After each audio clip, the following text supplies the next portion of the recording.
Hello, Chris here with another episode of the Make It podcast, and this is another Sunday special. We took audio from a panel at the recent Swift Summit, and the subject of the panel is the Bechdel Test. And if you don't know what that is when two women in a film or television show are speaking, and the subject is not a man. This panel has a bunch of friends from the podcast and a few folks who haven't been on the podcast before, but are so qualified to talk about this. It is hosted and led by actress and social media extraordinaire and actually multi-hyphenate Elisabeth Donaldson, who has been on the podcast in the past. It also has as panelists Vicki Yates from News Channel 5. She's a 6-time Emmy Award winner. In addition to Vicki, we have Tammy Hyler. She's the CEO and founder of Smashville Entertainment. And last but certainly not least, we have friends of the podcast and two-time guests Katie Amond and Sarah Zanotti. Katie is a filmmaker and writer. Sarah is a wonderful actress and writer, and the two of them head up As If Productions. So, without further ado, I hope you enjoy this wide-ranging panel with an amazing crew of female filmmakers and creators. We'll be back on Tuesday with our regular episode drops. So until then, enjoy.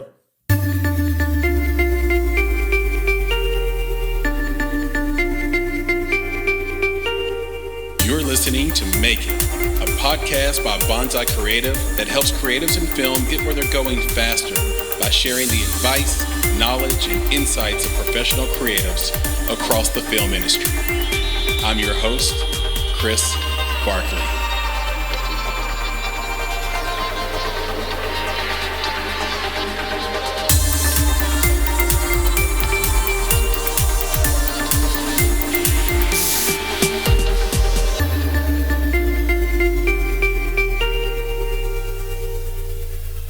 Welcome to the panel. We're going to be discussing the Bechdel Test today. We have some really incredible women in film. So why don't we start who you are?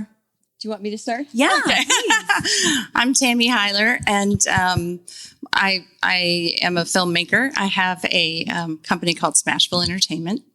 And I started here in Nashville as a songwriter for years at Sony and a couple of other publishing companies, but the bulk of my career was at Sony Music, and segued into films and television in 2013. My background is I lived in LA for years and worked in the film industry there, and moonlighted as a country singer. So I came here, or a country writer, and came here and kind of lived in the music world for a while. And now I'm back in film and TV. And my, Dr. Ming said, my thesis for today. So my thesis in general in my career is have fun. Have fun. Make your working environment fun, and you'll get the best work out of everyone.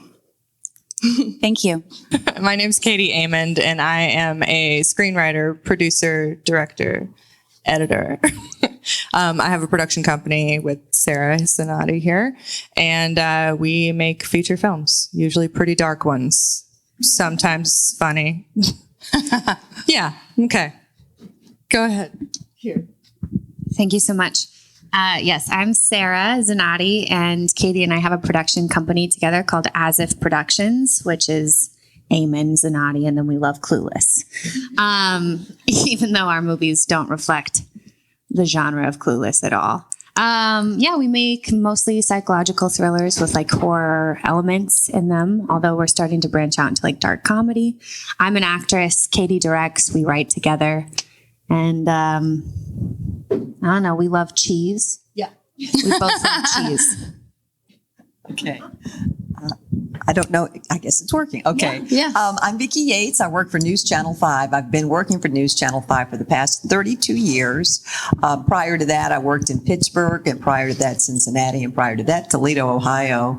I can't say that I have a lot of film experience other than interviewing a lot of actors and actresses and a few directors over the years. But I have 6 Emmys, but none of them were in film. Unfortunately, I'd like to say I'd won a film Emmy, but I didn't. But I really enjoy film, if that helps. And I'm very conscientious about what I watch, and certain things that I don't necessarily enjoy, but still watch so I can always learn. Beautiful. Thank you so much, everyone. So everyone, welcome our fantastic panelists. So Katie, I'm going to turn this one over to you to really explain and lay out what is the Bechdel test. Let everybody know, because I know that you can say it better than I can. The Bechdel test, here we go. I gotta hold it.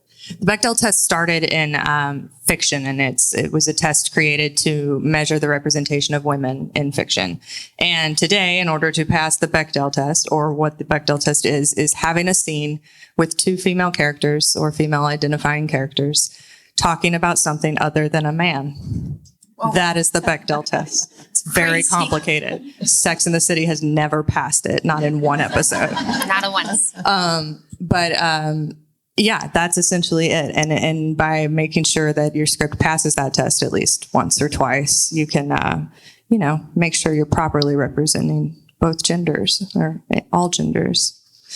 Yeah, beautiful. I think that's just such an interesting thing. And I think that we don't often think about it, is how so much cinema and writing is centered around this sort of classic story of like romance and love and men. And, I'm very pro men, but in telling women stories, we all know the conversations that we have with one another. So I just think that representation of actual female viewpoints is so important. So why don't we start? Tammy, I would love to hear just sort of your experience in how have you amplified the female voice in your work, and what's that journey been like for you? That's funny that you all put me on this panel, because I didn't know how to pronounce it until this morning, just like a couple minutes ago.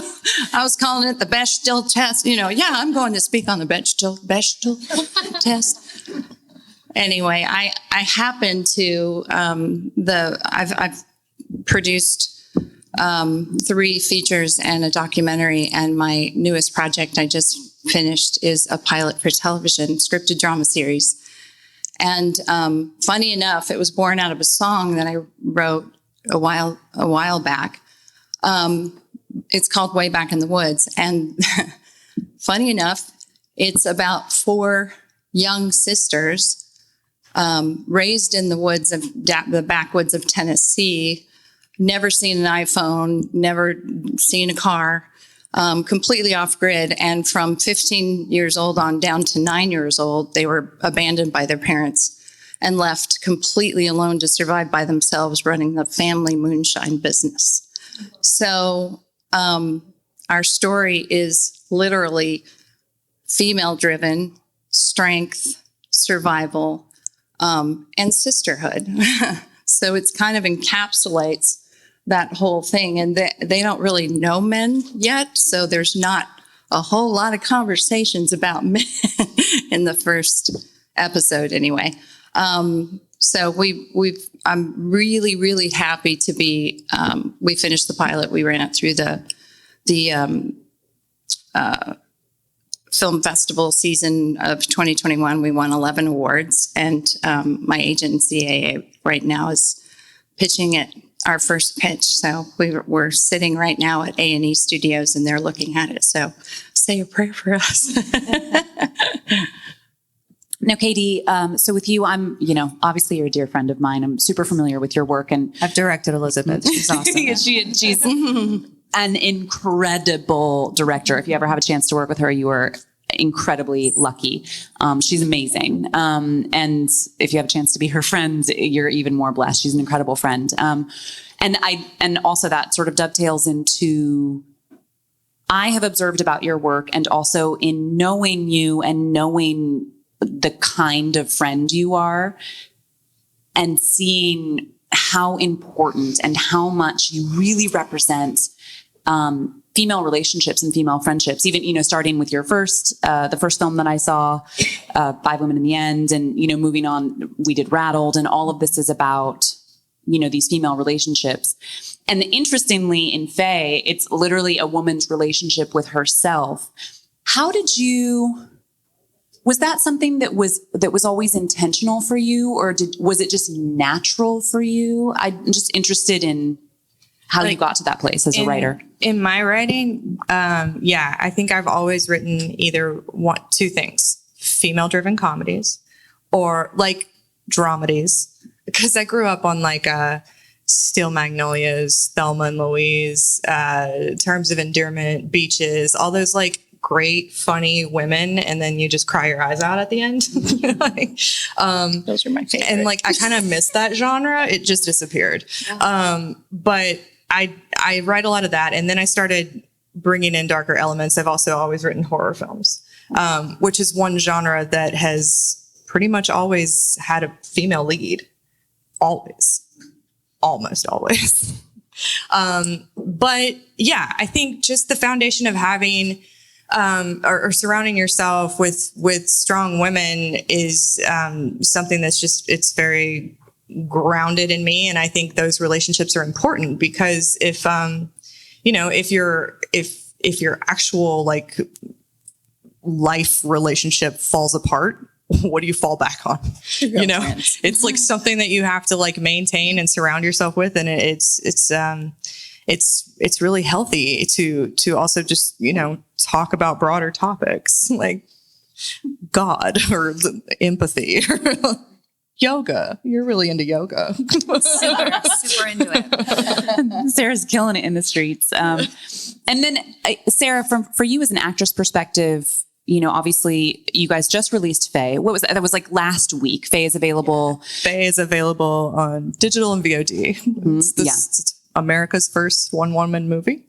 And it's the first horror film to ever star one actress. And it's just Sarah for 83 minutes. So. 86 minutes. Nice. Yeah. 86 minutes of me. And it's incredible. If you haven't seen it, really do take advantage. It's an absolutely, the two of them wrote this together. They're incredible writers. It really blends together horror and drama and emotion, empathy and comedy. And it's a wonderful watch beyond being, very innovative and one of a kind. Sarah, for you, what was that experience like? It's sort of like the ultimate Bechdel test when you're doing a performance and it's just you.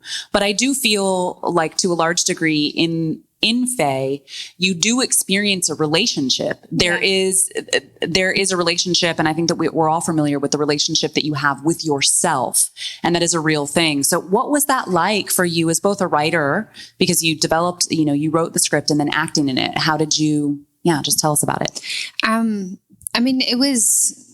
It was a great experience to be able to play a female character who is not always likable. And I think that kind of, it feeds into this whole idea of the Bechdel test is about two women not talking about a man, which, would have blown people's minds back in the day. They're like, wait a second, what else are they going to talk about? But I think a lot of times women, the way that they've been depicted in film, and their narratives have been centered around them being likable and talking about men. And there's just so many other topics that are interesting and ways that we can show women on film and the things that they think about and dive into. And like the presentation we just watched with Dr. Wang, it's women know how to express emotion in a way that is super nuanced and interesting. And so playing Faye, who's going through the 5 stages of grief, I got to just bear it all. And even though, a part of the Bechdel test is 2 women speaking about something other than a man, and obviously it's only me, but there are conversations that Faye has on the phone with like her mom or her publicist, where she's literally just spinning out and pondering questions like whether or not she's a good person. And, we've all been there, no matter what gender, but it was great. It was awesome. I got to just feel all my feelings with a camera in my face, which if you know me, that's very, I like it. I like it. Beautiful. And we'll take it to the end. So I'm very interested in just your experience at being in the field of news for so long. I also know your daughter. It just dawned on me that you're Tori's mom, and I was like, oh my gosh, like this is so exciting. What has that been like? I mean, especially being in the field for an extended period of time where there's many different evolutions happening in our culture, Sure. Yeah. And being a woman and having that female voice. Tell us a little bit more about that. I think being a woman in TV news, since I've been in TV news, which has been truthfully, I started in college, so it's been at least 40 years that I've been doing this. So I've seen all kinds of things happen over the years. I remember working at a radio station and we were automated, which meant you had to put these big reels on and push a button and they'd come on. Anyway, I remember the general manager telling me, he said, whatever you do, don't play two women back to back songs. And I'm like, why not? He said, because nobody wants to hear two women singing. And I remember thinking, what?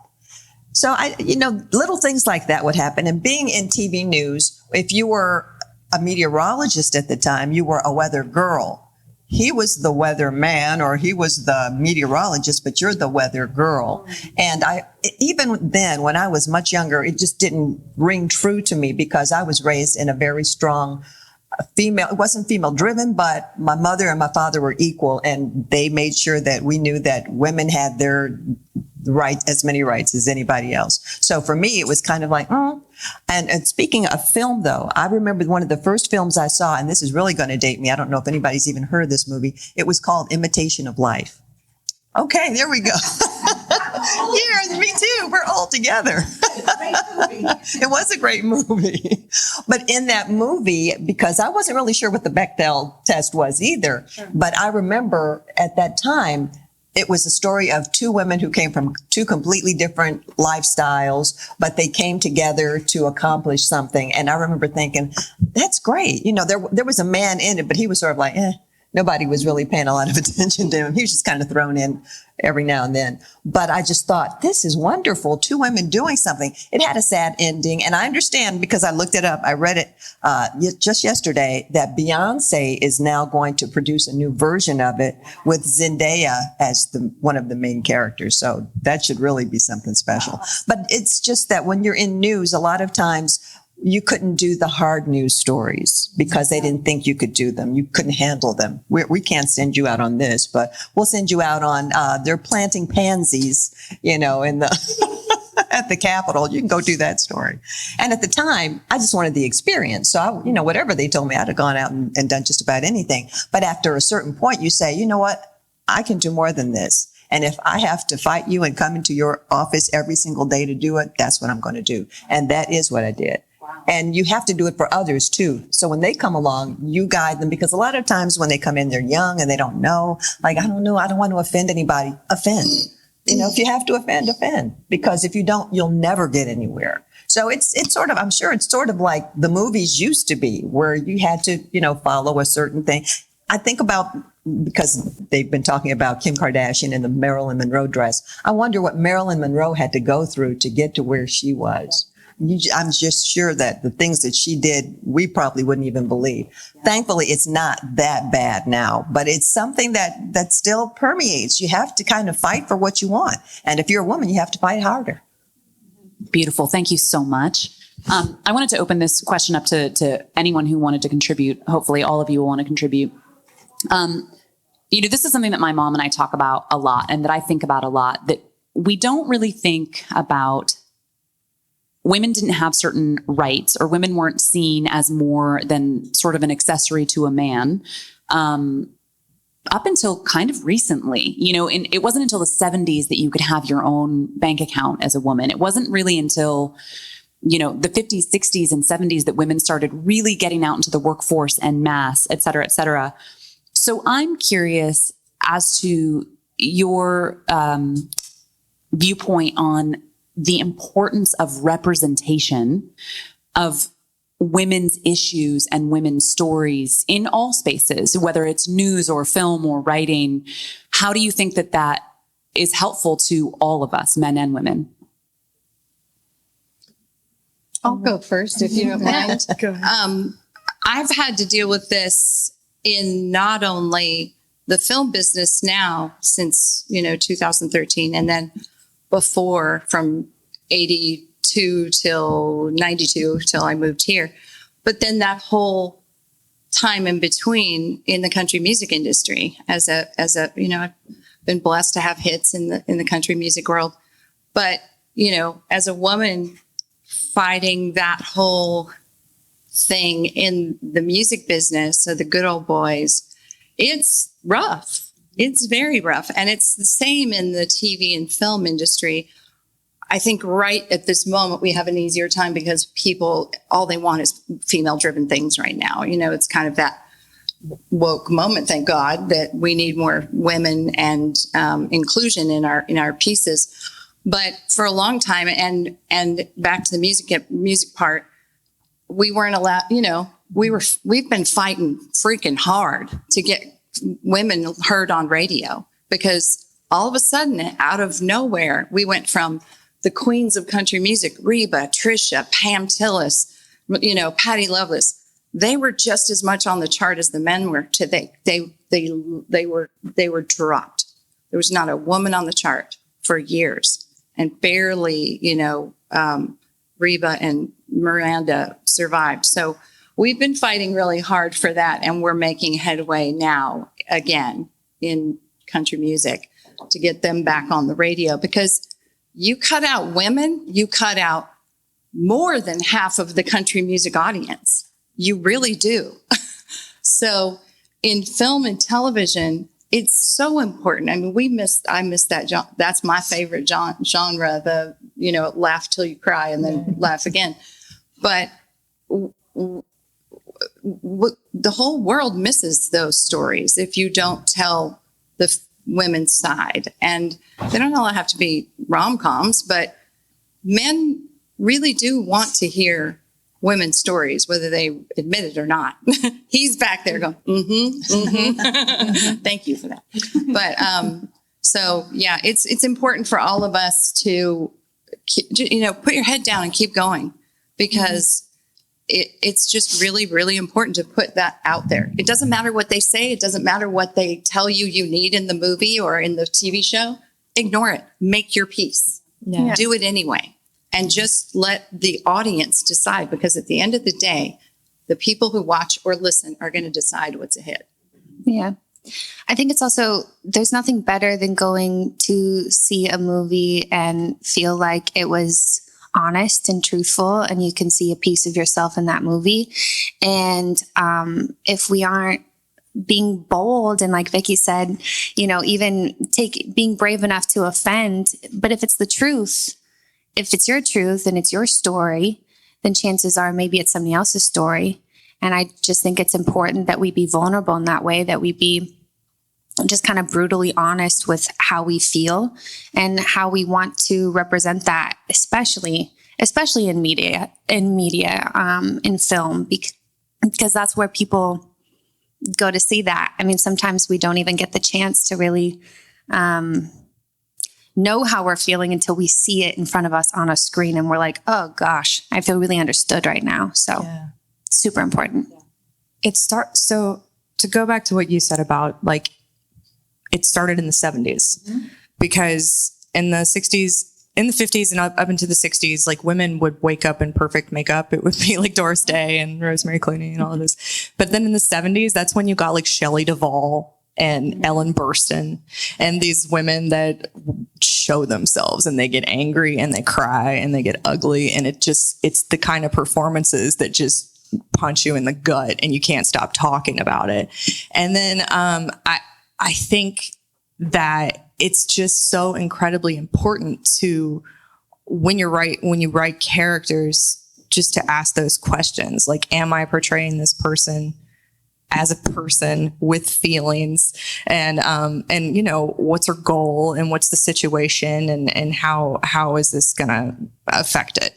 Like, single single women are really interesting characters, you know, because it's like, especially if you're trying to pass the Bechdel test. Like one of my all-time favorite movies is called Alice Doesn't Live Here Anymore. It's one of Martin Scorsese's early films back in his formative years. And it's literally about a widow who loses her husband and then hits the road with her child trying to just find herself again. And it's hilarious and it's heartbreaking and it's awesome. And I personally, like, my favorite character pieces they involve both genders, and it's just, now I'm just talking in a circle, but it's important. And I also want to say that there's a tool out there, if for screenwriters anyway. We write on a software called Writer Duet, which has pretty much taken the place of Final Draft, and it's free. And there's a script analysis tool that tells you how many times your script passes the Bechdel test. Uh-huh. It's in the software. Yeah. So Writer Duet. Writer Duet. Anyone else? It also tells you like how many lines your character has. So, you know, if anybody has more lines than me, I'm like, well, I'm not kidding. But This is why I absolutely love you. We discovered like the last movie we made is the only script we've written that doesn't pass the Bechdel test. Oh, yeah. What's it about? it's about a woman who loses her mind because of a man. And this is a lesson for all of us. No, I'm just kidding. She couldn't pass the Bechdel test. It's called The Unraveling. Let me ask you this.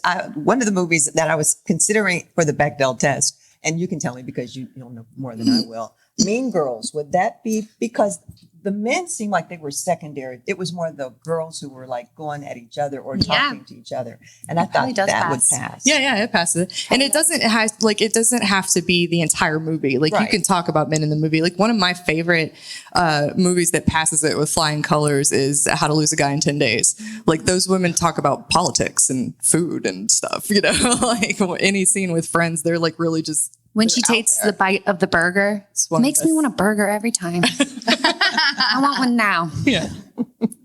Awesome. Thank you so much, you guys. Okay, so maybe some of you have seen this video if you're on TikTok. Maybe some of you guys aren't on TikTok. But hopefully some of you will remember there was this girl who wrote a song about they sent a woman to space. I feel like you've seen this, Nicole. They sent a woman to space for like 2 days, some very short period of time, and they sent her to space with like 150 tampons. Because nobody knew, like literally the men were like, we don't know how many tampons a woman needs. We, 2 days, 150 tampons. And so again, this is something that I think about often. And I don't know, I guess I have really interesting conversations with my mom, but just the fact that there's issues that are very distinct to being a woman that, especially, I just went to visit my aunts and uncles who were all like in their 70s and 80s, and they were telling all these interesting stories from their youth and things like secret pregnancies. Like I have an uncle who legitimately, nobody knew that he was born to another man until after his mother died. She took that secret to the grave because that's what it was like to be a woman in those periods of times. And I think about the fact that there's so many things that women deal with: pregnancy, miscarriage, period things, reproductive issues that are very distinctly women's issues that simply are not even discussed. So I'm very interested, specifically referring to the Bechdel test and like women in film and television as an opportunity to tell stories that are distinctly centered around women and the experience of being a woman. How important do you think it is to have that representation of like distinctly female experiences and to have an opportunity to educate the world around us? Go. I mean, I think it's incredibly important.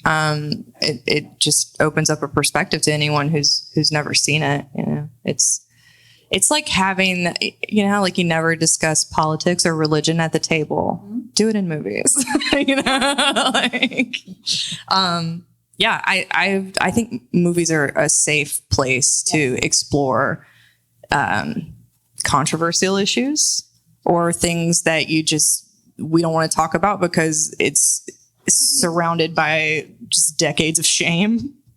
But I think we're finally at a place in America, or in this culture anyway, where we can override those things completely. And film is a cool way to do that. Yeah. Yeah. I think it's important too, and I'm just kind of throwing this in the mix, for women of color to be represented. Absolutely. Because there are sometimes two different things going on. Yeah. What a person of color has to deal with as opposed to a person who's not. It's a whole different story. And sometimes those things are not addressed, or they're kind of pushed to the side, like, we'll talk about that later. I think it's very important that everybody is equally represented. Absolutely. And that, a lot of Black women have hair issues. We don't want to get rained on. I'm just being honest. Don't let it rain. But those are things that we don't really talk about because it's not important to the white audience that we've got these issues, or that we're seen as less than. That's very something that we all have to kind of deal with. And that's something, even me going through TV news, climbing, my way up to the ladder or whatever, I had to kind of sometimes say, hey, this is me. I'm an African American. You need to listen to me when I'm talking about this, because a lot of times, I'll just make it real quick. A lot of times we'd be doing stories involving people of color and they would get the story all wrong. And I'm like, no, you don't understand. This is why he did that, or this is why they said this. Mm-hmm. And every now and then you get a news director who is very open-minded and say, oh, okay, well, well, tell me more about that. And that's what you want. You want to be represented. And I think that's the same in film. I want to be represented. I want my daughter to be represented. Absolutely. I think it's absolutely critical. I think, and I don't think you have to breeze over that really quickly, especially on the subject of race. I remember I had two friends, two Black friends, and we were going to go to the waterfalls on a hike. And they were like, thank you so much for inviting us, Elisabeth, because to be honest, it's something that we would never do alone. And it really hit me so hard that as a white person, that was like never something I even right. I never had to worry about a hate crime on a hike. Sure. But my friends absolutely did. And so I think, from that perspective, representation and really, really providing a space. And I think, Katie, you explained it so brilliantly. Film is a safe space where you can communicate about something in a well-rounded way, that the communication can be received and perhaps hopefully bring about more understanding of what's the truth of what's happening with people. So yeah, representation is critical. Anyone else? I'll add to that. I'm working on a new TV series called Burning Daylight. Well, this is a true story, but in the Civil War, when all the men went off to war here in this area, this starts in Arkansas, the cattle had to get to Fort Worth or people didn't eat beef, so the women and the children in town drove the cattle. So, but in this whole process, and I have some rodeo friends, I'm a horse person too. I don't know if y'all knew that, but, I have a friend, in East Texas, we're representing Black American cowboys because when when normal people think of the American cowboy, they automatically associate that with white guys, white cowboys, and that's it. John Wayne. Yeah. And that's great, but it's not all of it. Some of the best cowboys and horsemen in East Texas were Black men. And they were the best rodeo competitors. They were the top then. And so we were writing that into the story as well, because it's really important. We can't forget that. Why is that not in there? Why, in all the Westerns they made, why is that not represented? So anyway. Thank you so much. I'm curious to hear from you as to what movie or piece of writing that passed the Bechdel test, female performance, really impacted you. Was there something that you saw and you were like, and it doesn't necessarily have to have impacted your film career or made you want to write something, but just you as a human being, what performance did you see that really changed you and stuck with you?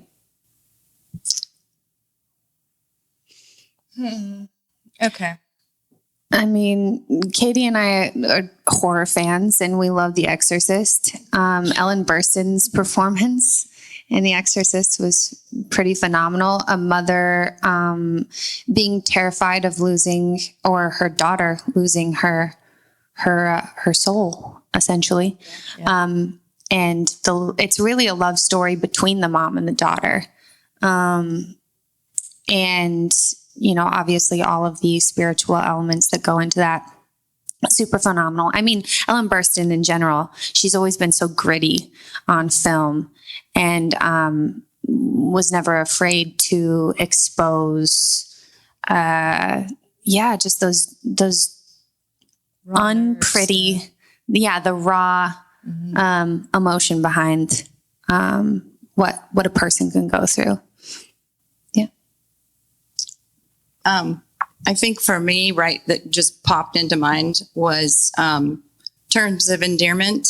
Do y'all remember that movie? With that scene when, there's so many scenes, but when Shirley MacLaine, who is my mom, by the way, not really, my mom is. I was like, that's awesome. Yeah, she was great.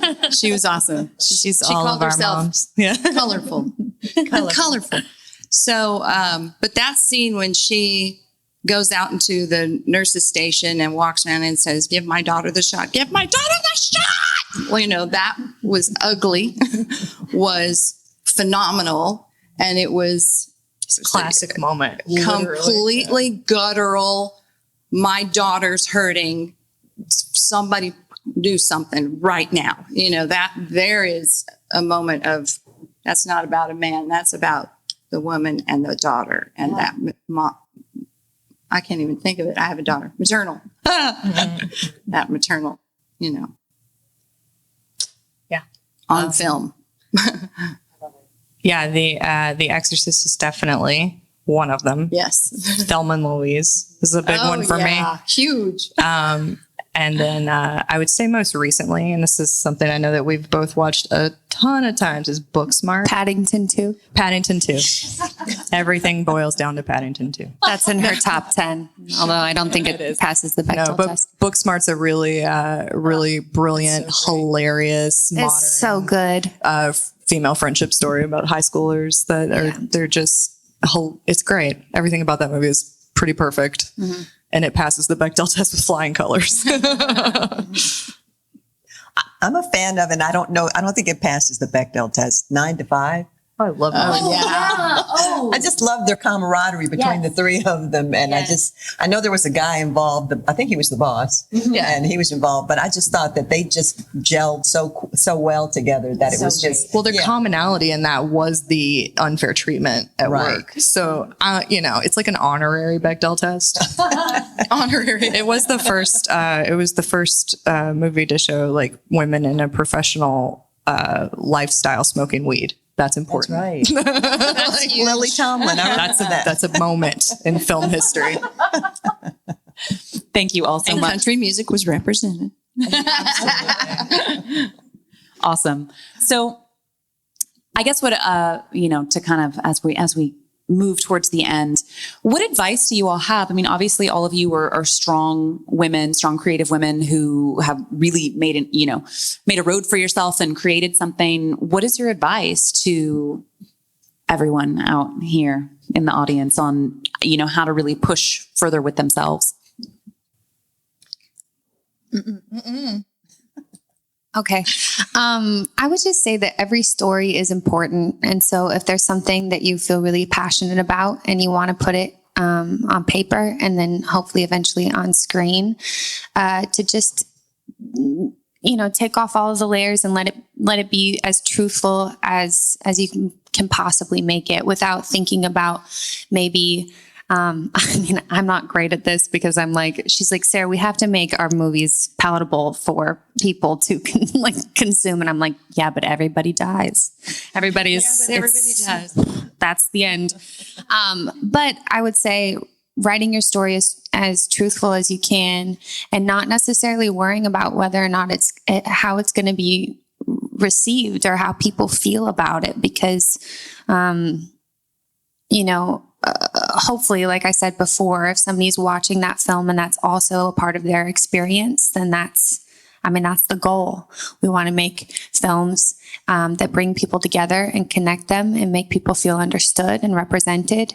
And so the chances are, if you're feeling something and you're passionate about it, then somebody else is probably going to love it. It might be their Exorcist. You know what I mean? Yeah, I would say I'm going to speak more for like a writing perspective as well. Like, so tell your stories. And if there's something in there that you want to explore, like you want to write a female character better, let a woman read it. You want to write a person of color, let a person of color read your script and tell you their perspective. Same thing if you're writing a story about a gay character, perhaps run it by a gay person, or like there's a lot of stories that we can tell, and there are ways to incorporate just richer storytelling through the collaboration process as well. I'll touch on that. Being a co-writer for a long time in the music business, that is gold, because I love co-writing. I don't like to write by myself because look at the chemistry you two have. Obviously, it's beautiful. And when you're a songwriter, you find those 2 or 3 people that you finish each other's sentences. And when you find that, you stick with them. But then again, if I have anything to touch on with songwriting, and I bring that into screenwriting now, because as songwriters, if there's any of those in the room that are songwriters and film and TV writers, we've written hundreds and hundreds, sometimes some of us thousands of songs, sometimes 2 a day for our publishing companies, that our goal is to, in 3.5 minutes. So it's not like writing a screenplay or, thank God, a drama series or a movie where you're dancing in the meadow. In 3.5 minutes, your goal is to tell a story that people can relate to, hopefully, reach into their heart, pull it out, and either throw it up in the air in jubilation or stomp on it and make them feel. And you want to do that with a great hook. Your goal is to write things in a way that have never been said. So I sort of, in my mind, bring that to screenwriting and scenes, because what do we all remember from Jerry Maguire? Show me the money. Show me the money. Me at hello. You had me at hello, and you complete me. Those the are human hooks. head weighs 8 pounds. Those are hooks. Those are song hooks. All of us go to movies, go home and write songs, and the first one to get to the hit, Kenny Chesney recorded it. Ah, crap. My You Complete Me song's dead now. But if you can write each scene with a great hook, then you're gold. And I go back and write. I check every scene after I've written and think it's great, and hopefully try to have one of those hooks in every scene so that there's that line that people walk away from and go, wow, that's how people hopefully give my daughter the shot. Yes, exactly. So if that's a little bit of advice, it's something I try to follow and, don't succeed all the time, but it's an interesting thing to think of. Hundreds of mini movies we've had to write. So now we get to dance in the meadow. My only quote is, don't let your dreams die with you. Because how many times have you said, if only I could do this. I've wanted to do a play. I wanted to act. I wanted to produce. I wanted to direct. But oh no, I don't think I can. You have to do it. There's things in your life that you have to do, and they're not going to be easy. And that's why you have to do it, because it's not going to be easy. Do not let your dreams just kind of, as they lower you in the ground. Well, she had a lot of dreams, didn't get them done, but that's because she was afraid to. Stop being afraid. Just stop being afraid. Do it. If you want to do it, do it. What have you got to lose? Seriously. If you mess up, you start over again. It's like, do you remember the Etch-a-Sketch used to turn? Yes. If you mess up, just shake it and start over again. So that's my advice. Beautiful. Thank you so much.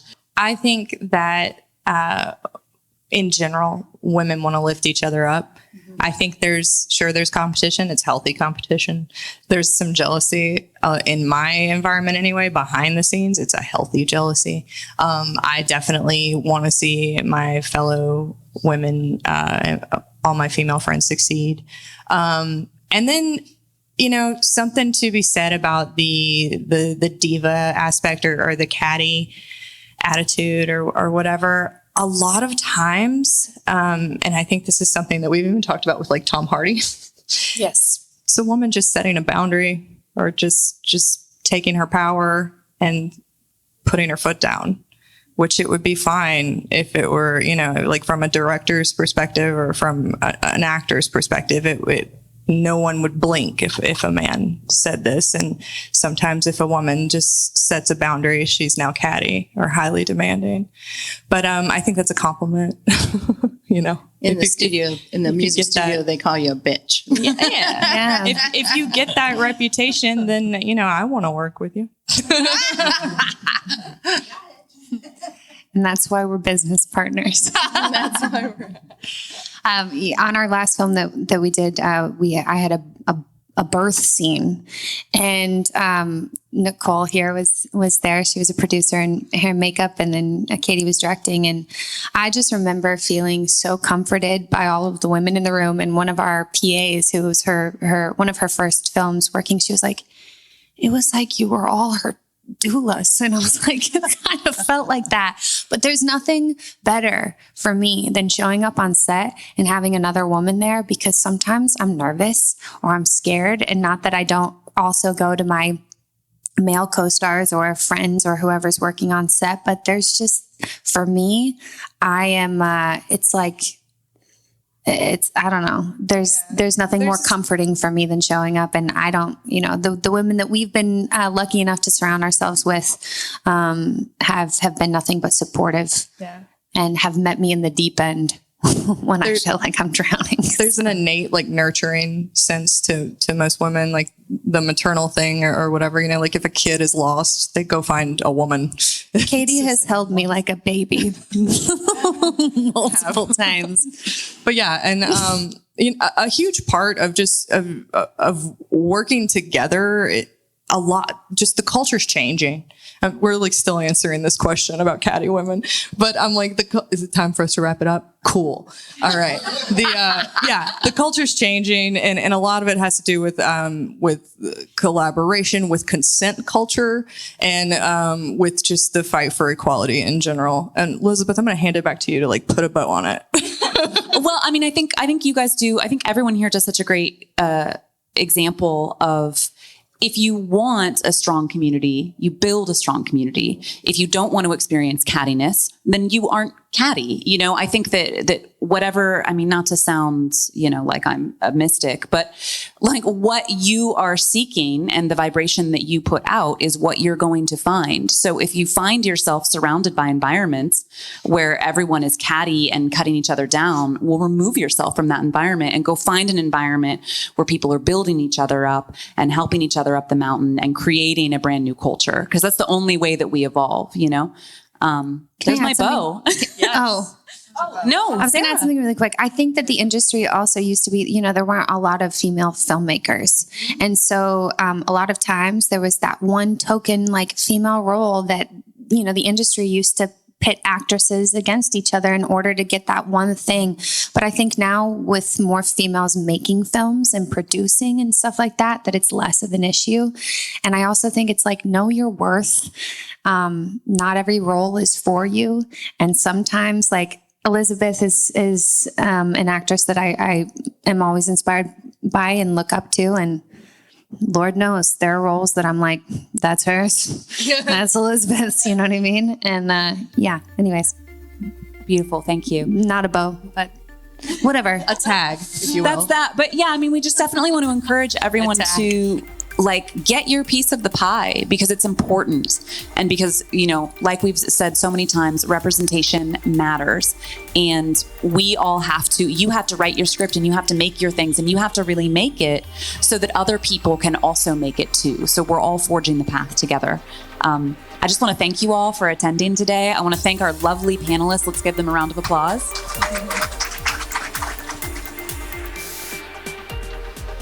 You've been listening to the Make It podcast. To find out more information about this week's topics, including links to relevant blog posts, projects, and indie creatives, please visit our website at www.bonsai.film.